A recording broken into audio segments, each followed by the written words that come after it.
tem um nome aqui, Paulo Henrique. Ele fala que a CPI já fazia sentido ao demonstrar as omissões criminosas do governo Bolsonaro na compra de vacinas da Pfizer e Butantan, além da sabotagem que ele fez de isolamentos e da indicação da cloroquina, remédio sem eficácia que nenhum país desenvolvido do mundo usa contra a Covid. A compra da vacina cara da Covaxin é só mais um capítulo na história criminosa desse governo. E ele diz aqui que o Moro agiu de forma criminosa, trocando mensagens e combinando os atos do processo com o MPF.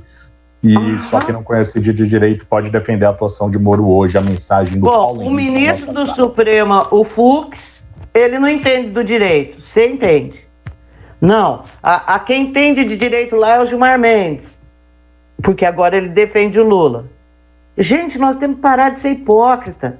Xingar o Bolsonaro e defender o Lula. Falar que a corrupção de um é uma corrupção mais branda do que a de outro. Não é, gente. Corrupção é corrupção. A gente não pode ter bandido de estimação. Falar que o bandido de esquerda, ele é legal, pode usar a mensagem hackeada para defender ele e não vai poder usar para o outro, porque o outro é de direita. Assim nós não vamos para lugar nenhum nesse país. Nós não vamos. Então, assim, quem defende a corrupção lá, por favor, não fala da corrupção aqui. Não fala, é vergonhoso. É isso.